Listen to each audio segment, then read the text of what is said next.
SMP Jadi di sana juga. siap. Jadi kenapa daftar ke Taruna Nusantara? Dari pemerintah, beasiswa, Siap. dari Pemda. Siap. Cita-cita jadi apa deh?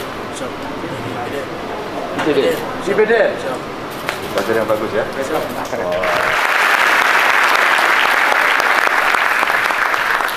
Assalamualaikum warahmatullahi wabarakatuh. Selamat pagi, salam sejahtera untuk kita semua. Om Swastiastu, Namo Buddhaya, Rahayu. Hari ini kawan-kawanmu dari manapun. Tadi saya tanya dari Puncak Jaya. Yang dari Papua boleh angkat tangan nggak? Yang dari Papua semuanya. Oh, waduh, ada banyak sekali dari Papua. Terima kasih, terima kasih. Dari Sumatera Utara ada? Wow, banyak juga. Banyak juga. Dari Sulawesi Selatan ada?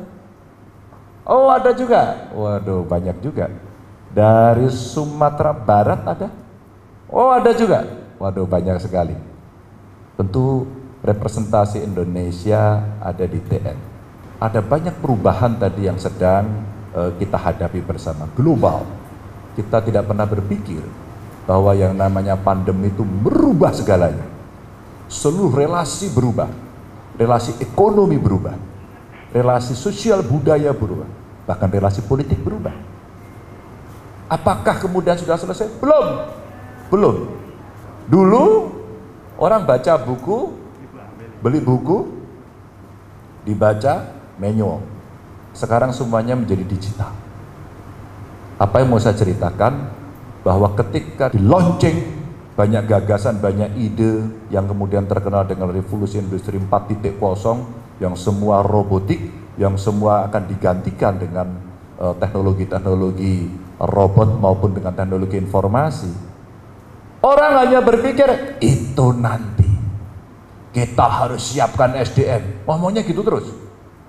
Gurunya ngomongnya gitu, siswanya membayangkan, gubernur ya iya, menteri-menteri ya, semua pengamat mengatakan gitu. Tahu nggak teman-teman? Siap atau tidak? Tidak ada yang pernah tahu. Tapi si COVID yang nyebelin ini tiba-tiba datang membawa bendera start, nggak ngomong-ngomong startnya kapan, langsung diginikan, larilah semua orang. Dan kita dipaksa, sekali lagi dipaksa untuk masuk pada dunia peradaban baru, digital.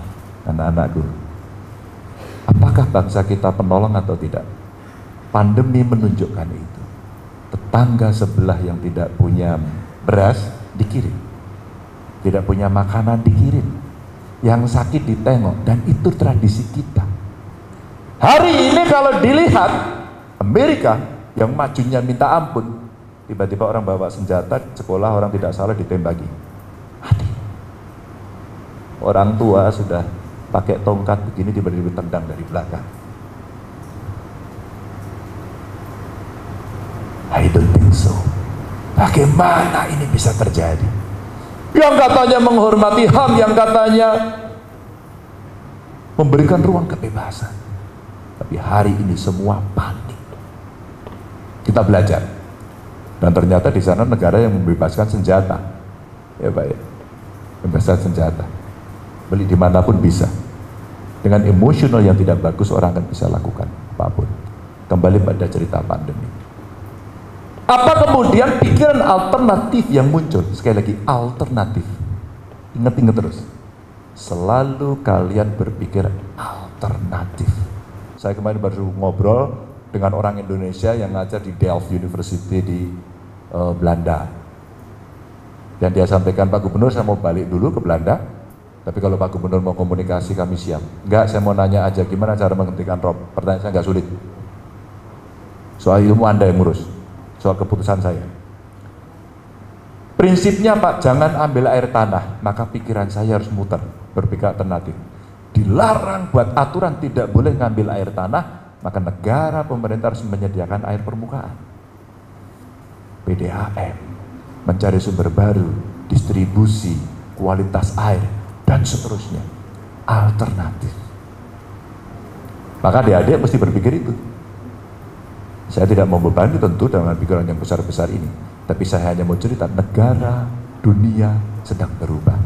Singapura sekarang sudah kebingungan karena harga minyak tinggi, tapi dia butuh listriknya menyala, karena kita nggak bisa hidup lagi tanpa itu. Untung kita dikaruniai Tuhan tempat yang enak.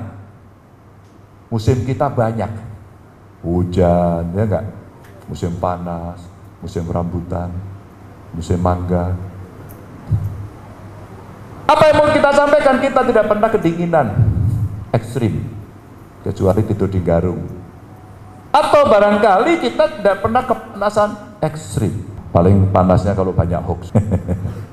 Tidak, kita dikaruniai tempat yang indah. 2045 akankah kita menjadi negara besar dunia yang bisa menjadi kita sendiri? Dan di antara yang sampai 2045 insya Allah adalah yang hadir di sini. Bukan kita lagi ya Pak ya. Kita sudah ke belakang, pelan-pelan sudah fade out, dan yang take a lead adalah Anda semuanya. Dengan tantangan energi itu. Kalau kita bisa mandiri, oke. Singapura yang kebingungan kemudian mencoba membeli energi. Dan sekarang green energy menjadi isu global. Apa itu kemudian? Tenaga surya, arus, angin, macam-macam. Even baterai. Renewable energy kita kembangkan. Panas, bumi, geothermal semua dibuat. Dan kita punya. Kita punya semuanya. Yang belum punya kita kemauan yang tinggi. Jadi kalau kita punya kemauan tinggi bisa, dan itu mesti dimulai dari pendidikan. Dan kalau kita mau menuju 2045 ke sana, tantangannya banyak. Emang negara lain oke-oke aja? Enggak juga. Pasti maunya ya mereka yang juara. Maka dengan segala perang yang dibuat, apakah perang tembak-tembakan, apakah proxy war, apakah menyebarkan ideologi, macam-macam. Hati-hati. Karena kita ingin menuju ke sana diganggu. Lagi jalan diganggu narkoba, dikasihlah anak-anak muda narkoba. Sekarang bentuknya kayak es teh, tiba-tiba minum begini ketagihan, habis itu didatangi terus sampai hancur masa depannya. Baru langkah lagi masuk ada ideologi lain yang tidak sesuai dengan Pancasila, tiba-tiba ketemu temannya dipisah-pisah. Kamu bukan seagama, kamu bukan sesuku, kamu bukan golongan saya. Tiba-tiba mereka berkelahi. Loh. Ini bukan sesuai pendiri bangsa. Maju lagi kemudian orang main gadget semuanya. Diracuni semua dengan gadget, dengan berbagai persoalan. Pornografi ada di sana, hati-hati. Ideologi yang tidak sesuai dengan Pancasila ada di sana. Ya, hati-hati teman-teman, ini saya kasih tahu. Pemerintah sudah melarang PKI, pemerintah sudah melarang HTI, pemerintah sudah melarang FPI. Mari kita siapkan masa depan Indonesia yang di sana maju terus. Tapi Anda akan diganggu. Dah, cewek nggak usah tinggi-tinggi cita-citanya. Udah besok kawin aja. Bahkan selama pandemi pernikahan dininya tinggi sekali. Dan korbannya siapa? Maaf, teman-teman yang perempuan. Ini korbannya. Fisiknya belum siap, mentalnya belum siap. Sehingga banyak orang minta izin untuk menikah lebih cepat kan usianya masih 13, masih 14. Bayangkan. Padahal saya tidak tahu di antara ini kelak siapa yang akan menjadi presiden. Siapa yang menjadi menteri. Siapa yang menjadi profesor, siapa yang menjadi inventor. Kita siapkan betul. Dan kemudian hari ini cerita-cerita itu mulai ada hasil. Anda, saya kira jauh lebih hebat. Anda punya peluang sama, teman-teman juga sama. Sehingga suatu ketika saya tanya, adakah di antara kalian yang sekarang sudah keterima di sekolah, ada satu Pak keterima di geologi UGM. Padahal SMK Pak. Apa problemmu? Pak, saya nggak punya duit Pak, saya minta beasiswa, gitu. Ini anak tegas atau nggak punya malu? Tapi dalam hati kecil saya langsung saya bilang, saya kasih. Tapi saya nggak bilang. Maksud saya tak suruh dia daftar dulu, tak suruh dia keras dulu, kita didik, kita hajar dulu, bahasanya begitu, biar dia merasakan bagaimana lapar, bagaimana berkeringat, bagaimana mungkin tidur di pinggir jalan untuk bisa meraih cita-cita. Karena saya melakukan itu. Itu. Dari mana Bu? Riau. Riaunya di mana? Oh, Pekanbaru. Oke. Pekanbaru. Saya di usia Anda saya kos. Saya tidak bisa keterima di sekolah negeri Pak. Sekolah swasta waktu SMA. Tugas saya hanya satu, bagaimana saya juara. Dan tidak berhasil Pak. Saya hanya juara 2 waktu itu di kelas Pak. Bagaimana saya harus kuliah di UGM, kan cita-cita saya itu Pak. Alhamdulillah tercapai. Setelah saya itu bagaimana cita-cita saya harus cepat, nah itu nggak berhasil Pak. Tapi pada saat merasakan situasi kos, kami mencoba mengatur bagaimana cara makan yang baik. Bukan seperti di Taruna Nusantara yang semua siap dengan gizi yang bagus, makannya sehari 2 kali. Satu tidak sarapan, menjelang makan siang, makannya di tengah-tengah. Jadi ini didobel Pak, dirapel. Setelah itu makan malam. Setelah itu apa? Kadang-kadang saya datang ke rumah dibawain beras sama ibu. Malu tidak? Saya masak. Maka sorry ya, kalau mau lomba masak dengan saya, rasanya saya akan menang. Teman-teman, itu situasi tantangan menuju ke depan. Berbahagialah Anda semua. Beasiswa ini kita berikan dengan satu harapan, kami Pak. Waktu itu melihat satu anak pintar, 2 anak orang tidak mampu, kalau SDM-nya ini bagus, dialah yang akan merubah nasib diri dan keluarganya. Percayalah itu. Karena saya juga mengalami itu. Bapak saya saat itu pensiun Letnan 1. Brimob Pak. Anaknya 6, hutangnya banyak. Hutangnya banyak. Hutang keluarga kami itu saya lunasi setelah kami bekerja. Anak-anaknya bekerja dan iuran. Dan tidak pernah tahu kemudian pencapaian masing-masing, cita-cita dan visi masing-masing untuk ke sana. Saya tidak tahu kemudian kalau orang tua saya masih hidup mengerti, mungkin dia akan senang anaknya berdiri di sini. Mungkin. Tapi itulah sebuah perjalanan yang teman-teman juga bisa lakukan. Maka tantangan globalnya satu, faktor eksternal berubah, maka kita harus menyesuaikan. Bahkan kita harus antisipatif. 2, menuju pencapaian pasti akan ada godaan, maka teguhkan itu. Kenapa saya suruh nengok dulu ke gurunya? Karena beliaulah kadang-kadang nyebelin gurunya, nilainya mahal, kalau ngomong nggak pernah senyum, ya udah gitu belum gosok gigi lagi, bau lagi gitu ya Bu ya. Tapi kalau di TN nggak kayaknya. Tapi beliaulah yang bikin itu. Bikin kita semuanya pintar. Hormati orang tuamu, karena orang tuamu lah yang punya harapan besar. Dan terakhir tentu mencintai bangsa dan negara. Itulah nasionalisme yang hari ini kita lakukan, kita buat, kita rawat untuk menuju ke depan. Sehingga 2045 kita harus menjadi negara besar. Nah kalau kita bicara politik pangan, kita mesti juara, jangan kalah sama Thailand. Tapi Thailand kemarin meresmikan ganja, kita jangan ikut-ikut. Tapi produksi semua yang bangkok itu kemudian bisa kita lakukan.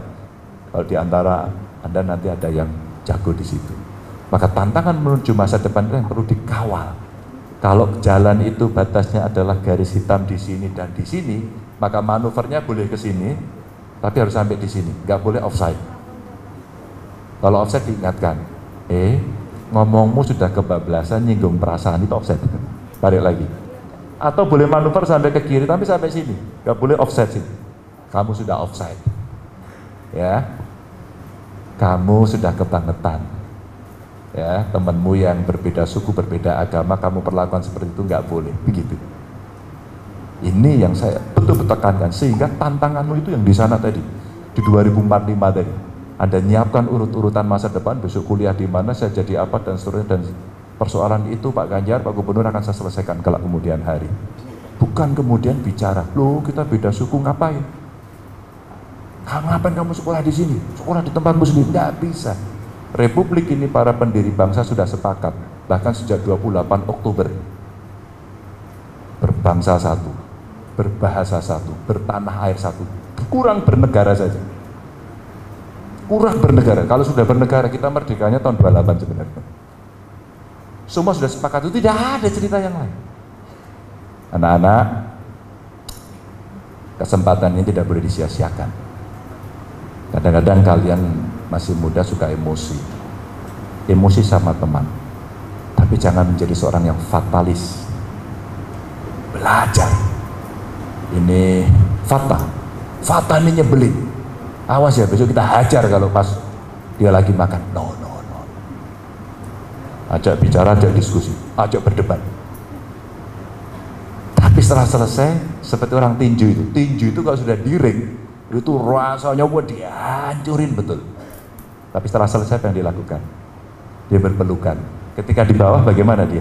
Dia ngobrol bareng, ngopi bareng. Jadi ada saat kita bertanding, kita serius, tapi saat kita enggak, kita berteman. Apapun yang terjadi. Saya titip betul. Karena faktor ideologi sekarang lagi dikembangkan terus, semua orang dipengaruhi dan sekolahan menjadi tempat yang paling bagus, Pak, untuk mereka merebut ideologi Pancasila. Ini hati-hati ini. Saya ingatkan betul, hati-hati betul. Dan terakhir, saya ingin ceritakan, seorang ulama dari Suriah datang ke sini, dan itu adalah gurunya Pak Wagub, Gus Yassin. Saya tidak mengerti bahasa Arab, Gus Yassin mengerti. Tapi kira-kira yang beliau sampaikan begini, Indonesia luar biasa. Anda punya suku yang banyak, melebihi jumlah suku kami. Anda punya jumlah agama yang banyak, melebihi jumlah agama kami. Anda punya pulau-pulau yang jauh lebih banyak, melebihi punya kami. Tapi Anda tidak pernah bertikai. Tidak pernah bertikai. Afghanistan yang sukunya hanya sedikit, agamanya hampir sama, agamanya majority hampir sama, bertikai nggak selesai-selesai. Pertanyaannya, apakah lem perekat itu? Apakah lem perekat itu? Saya nggak jawab, yang jawab beliau sendiri. Because you have a 5 principle. Karena Anda punya Pancasila. Sederhana. Kekayaan Anda inilah yang harus Anda jaga, Anda perjuangkan at any cost, berapapun mahalnya. Karena itulah perekatnya. Itu gagal, maka semua pura-puranda. Dan indikasi itu mulai ada. Pak Yakub, saya di salah satu sekolah di salah satu kabupaten tiba-tiba membentangkan bendera hitam, bukan merah putih. Sedih saya. Saya jewer, saya maki tidak, saya panggil. Nah, kenapa? Ternyata gurunya Pak yang mempengaruhi. Saya ambil gurunya Pak. Kalau soal itu saya tegas. Gak boleh.